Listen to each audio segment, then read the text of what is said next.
Welcome back, everybody, to another Don't You Dare Put Me in a Cell with That Guy episode of Lockdown 23 and 1.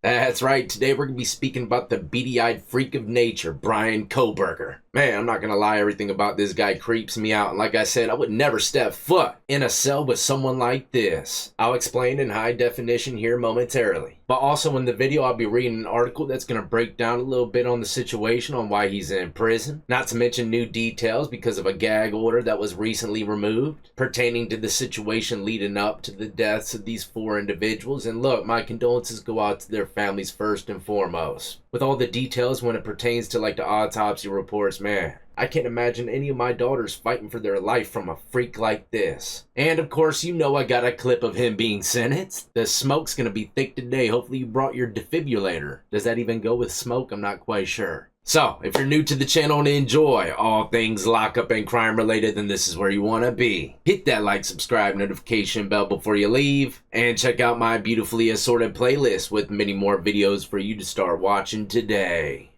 Bryan Kohberger arrived in Idaho's only maximum security prison Wednesday to begin serving his life in prison sentence. 4 consecutive life sentences with no chance for parole, plus another 10 years. The 30-year-old aspiring criminologist turned mass murderer killed 4 University of Idaho students in a 4 a.m. ambush on November 13, 2022. Their names were Kaylee Gonsalves, Madison Mogan, Xana Kernoodle, and Ethan Chapman. Hopefully I pronounced those names right. I've heard them over and over, but still have issues saying them. And once again, my condolences go out to anybody affected by this tragedy. And just my 2 cents before we move forward, this is to, any of the loved ones out there. If you were to ask me, this dude for sure is going to get some top-notch prison justice. If you ain't heard how old Dahmer went down, chances are that's probably how this dude's going to get it too. Maybe not the same way, but sooner or later an inmate's going to find out who he is and what he did. Probably a future new cellmate walking through, And chances are, this is just a guess. They might just skin him alive, man, like the Predator. That might be a little over-exaggerated, but if I had nothing to lose and I got in a cell with a dude like this, you'd definitely be speaking about my prison justice for decades. Keywords though, I ain't got nothing to lose. It says that the motive for Bryan Kohberger's murders is still unknown. While he was convicted and sentenced to life in prison, he declined to speak at a sentencing hearing, leaving his reasons for the killings a mystery. Various theories and speculations have circulated, but no definitive motive has been established. And there's a lot of rabbit holes that go down with this one, but if you were to ask me, judging by the look of his dead windows called eyes, he probably been thinking about doing something like this for a long time. That's the first thing I say about situations like this. Gruesome things that no one can really understand why they did it. Did he get caught doing something like this the first time he tried it? Or has he been doing things like this in the past and no one knows nothing about it? Right? Because, it has to start somewhere. These diabolical motives. It couldn't just been cooking over a few minutes. If I were to guess, it's been cooking in his mind for years. Possibly since he was a kid. I mean, look at his career choice, criminology. Maybe he thought he knew enough about the system to where he could commit these crimes and get away with it. I don't know, man. Like I said, I didn't go down a lot of these other rabbit holes that probably make me look at things from different angles, but those were just some of my initial thoughts on the case. But jumping back to the original article, it says he gave no motive or explanation for the crime at sentencing and showed no remorse whatsoever, staring dully at the victims' families as they delivered impact statements. And if I were to guess, most people, when they hear these, things said by the victims' families, it could hurt them. But evil monsters like beady-eyed Bryan, he's probably getting cheap thrills by seeing their pain and torment. But Kohberger barely moved as he sat there with his wrists shackled to his waist and ankles chained. Now, a years-long gag order has finally been lifted. And a gag order, for people that don't know, is like a piece of paper saying you can't speak about something, or else, you'll get in trouble for it. The gag order's been lifted, and the Moscow Police Department in Idaho released hundreds of previously unseen documents to the public hours later, shedding new light on the investigation while leaving other questions still unanswered. Here are some of the major takeaways. One of the victims, Kaylee Gonsalves, reported seeing an unknown man watching her while she walked the dog. She told a roommate, who later relayed the story to detectives, that she saw a creepy-looking man on a hill behind their house at 1122 King Road. And a couple weeks later, the roommates found that their front door was damaged. Next, Kohberger appeared to spy on police the night of the murders. It says Kohberger searched for police scanner website to listen to Pullman Police Department's radio calls in the early morning hours of November 13, 2022. Yeah, that's a major red flag. But it also goes to show you that he was planning the after effects. Anybody knows that the police sooner or later is going to be called, but he wanted to hear the details for himself through the dispatch, if I were to guess, for more cheap thrills. According to previously unsealed documents, he either turned off or placed his phone on airplane mode for 2 hours beginning around 2:45 a.m. And that's typically the time that most people are sleeping, right? Not putting their phone on airplane mode. I mean, of course, someone possibly would want a nice sound sleep going to bed that early, don't want to be waking up, right? They'll put it on airplane mode, but typically, no. You're already asleep, man, you know? You ain't doing that. And then, of course, the murders took place shortly after 4 a.m., which, you know, pretty much falls in line with his little airplane mode. At the time of the crime, Kohberger lived and studied in Pullman, Washington, which is just across the state line from Idaho where the crime took place. Either way, it continues with some more intel, and this one's titled, "First-hand accounts from responding officers revealed the brutality of the crime scene." It says the responding officers found one of the victims, Kernoodle, first, and saw it was obvious that an intense struggle had occurred. If I were to guess, well, not guessing because I read the details already, but there was blood everywhere. The officers, paramedics, whoever showed up to that scene, I can almost guarantee they will never forget it the rest of their life. It continues saying she is believed to be the only victim who was awake at the start of the massacre, and the documents revealed that she suffered 50 stabbing injuries. Most of them were defensive wounds, which, if I were to guess, you know, slashes, or just like nicks and abrasions because arm flaring. Trust me, that type of stuff happens in prison all the time, and if I were to guess, someone's going to get him in that position in a cell sooner or later down the road. But most of them were defensive wounds, according to the police files. She suffered fatal strikes to her lung and heart. Responding officers found her boyfriend, Chapman, hanging off of Kernoodle's bed, also with intensive wounds and arterial blood splatter on the wall nearby. Kohberger left Gonsalves unrecognizable, with more than 30 stab wounds, many to her face. He also inflicted a massive face wound to Mogan, who was found leaning against her best friend's remains. Both are believed to have been attacked in their sleep and were killed under a sheet or blanket in the third-story bedroom. Once again, my heart goes out to all the family members. I cannot imagine living through something like this.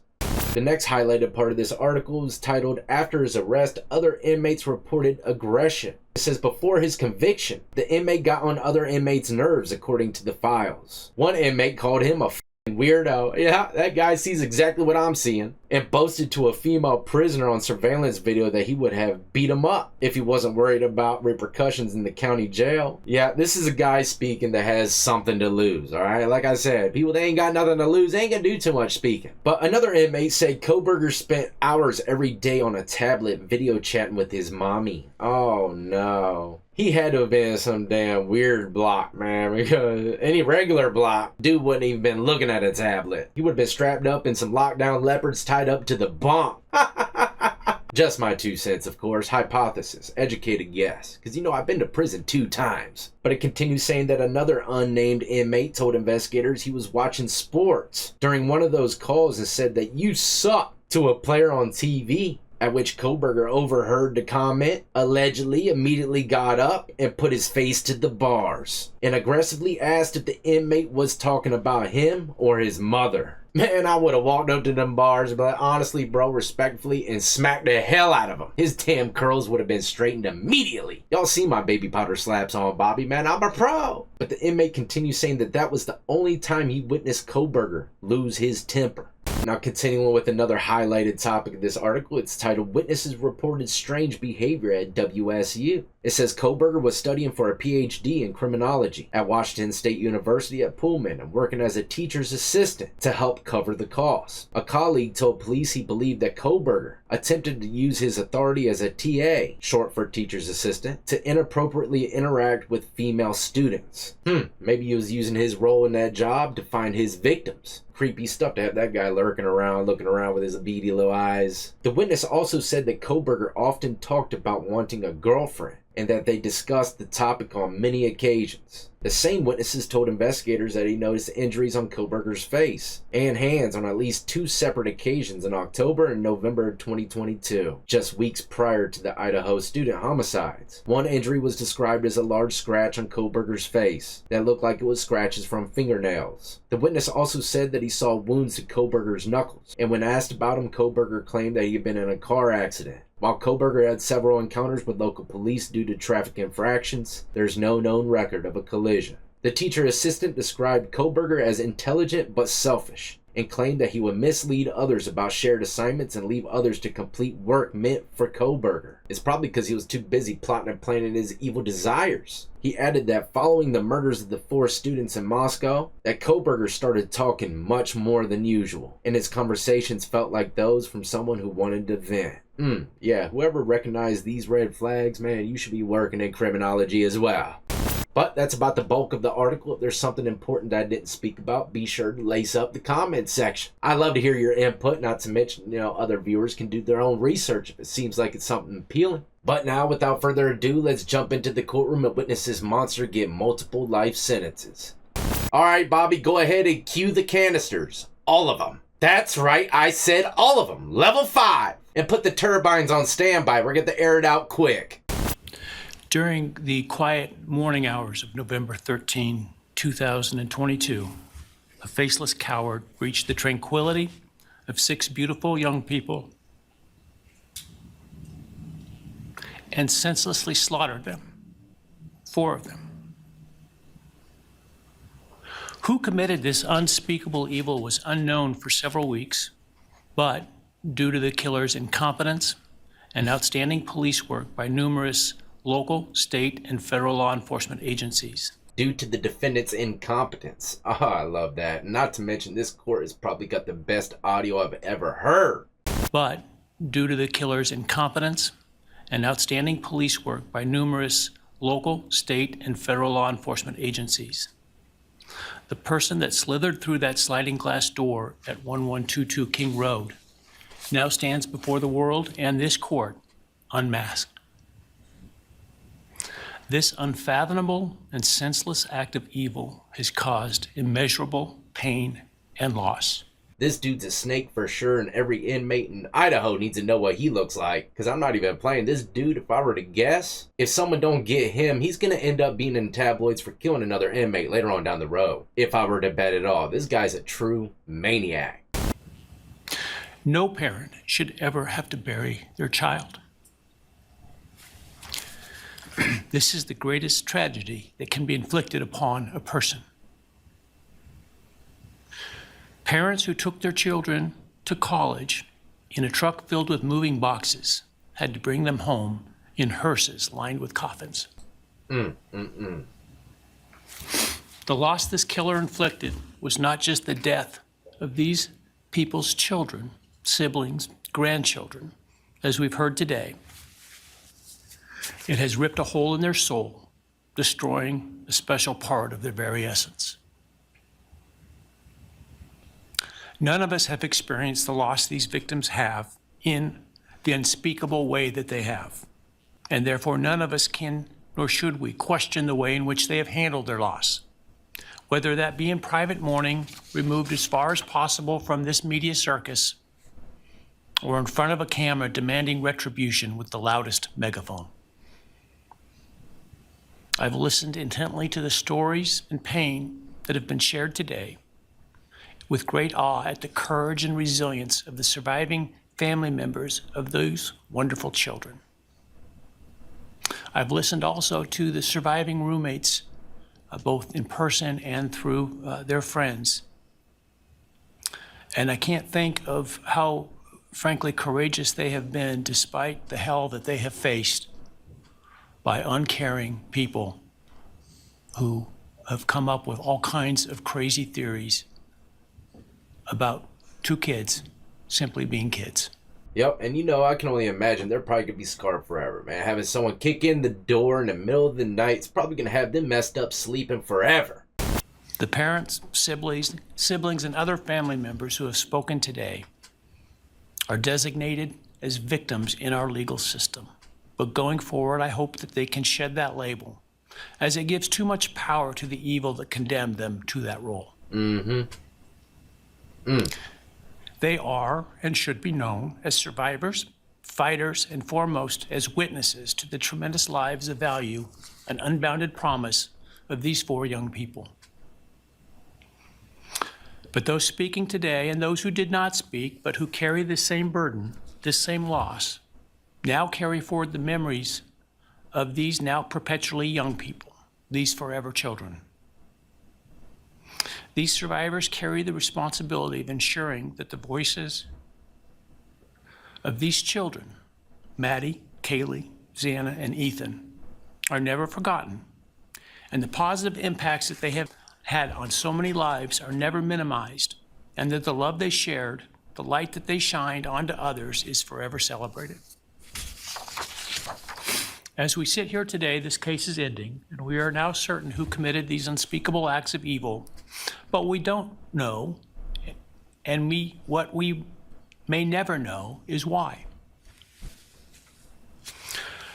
I share the desire expressed by others to understand the why, but upon reflection, it seems to me, and this is just my own opinion, that by continuing to focus on why, we continue to give Mr. Kohberger relevance. We give him agency and we give him power.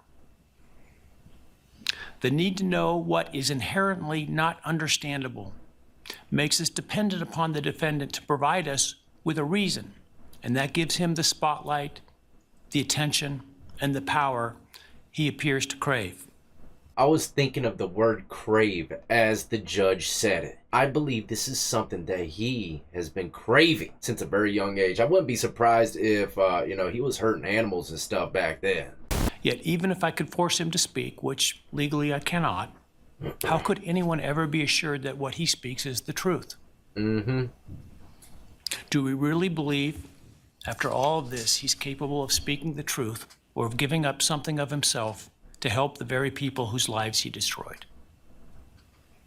Rather, I suspect the so-called reason would be dished out in enticing, self-serving, and aggrandizing untruthful bits, leaving people wanting more information, more insight, and thus enhancing even further the power he seeks to hold. The judge is absolutely 100% correct, all the way from the beginning to keeping them relevant about wondering why, all the way down to the fact that, a lot of serial killers get cheap thrills off of giving you little pieces of truth mixed with freaking fantasy land to keep you wanting to know more, keep them relevant, whatever kind of self-beneficial cause they have. Even if we could get truthful insight into his why, I suspect it would not in any way quench one's thirst for actually understanding why in the first instance. Because there is no reason for these crimes that could approach anything resembling rationality. No conceivable reason could make any sense. And in the end, the more we struggle to seek explanation for the unexplainable, the more we try to extract a reason, the more power and control we give to him. In my view, the time has now come to end Mr. Kohberger's 15 minutes of fame. It's time that he be consigned to the ignominy and isolation of perpetual incarceration. I know there has been concern about him collaborating on books or movies or other media projects, and I truly hope that someone does not stoop to affording him this spotlight that he desires in the name of clicks, royalties, or profits.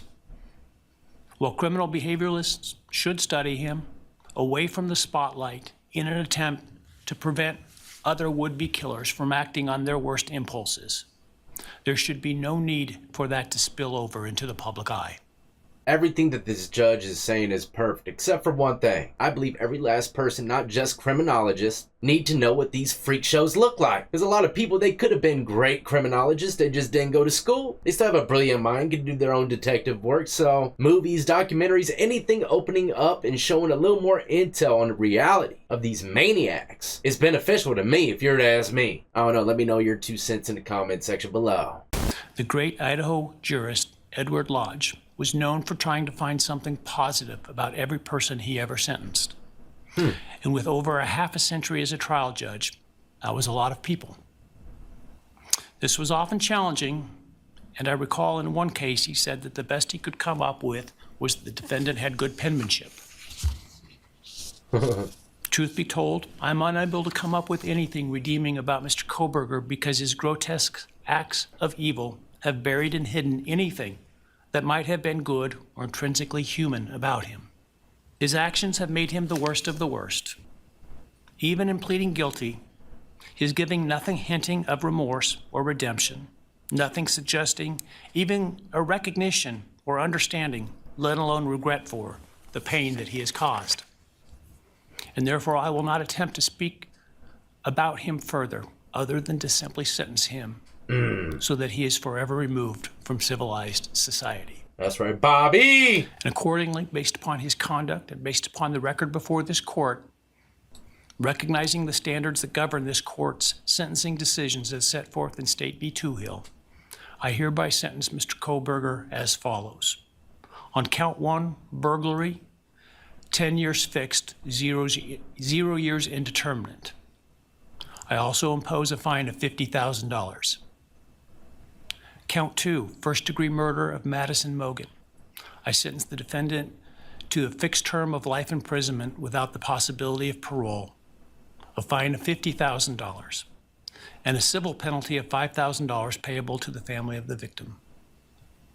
On count 3, for first-degree murder of Kaylee Gonsalves, I sentence the defendant to a fixed term of life imprisonment without the possibility of parole, a fine of $50,000, and a civil penalty of $5,000 payable to the victim of the family, or to the family of the victim, pardon me. On count 4, for the first-degree murder of Xana Kernodle, I sentence the defendant to a fixed term of life imprisonment without the possibility of parole, a fine of $50,000, and a civil penalty of $5,000 payable to the family of the victim. On count 5, for the first-degree murder of Ethan Chapin, I sentence the defendant to a fixed term of life imprisonment without the possibility of parole, a fine of $50,000, and a civil penalty of $5,000 payable to the family of the victim. The sentences on counts 1, 2, 3, 4, and 5 shall run consecutively to one another. Restitution will be left open for 60 days. Defendant will be required to submit a DNA sample and a right thumbprint impression to the Department of Corrections and comply with the DNA Database Act.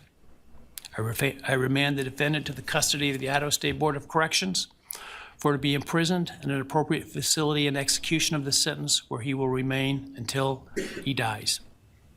Smokeville.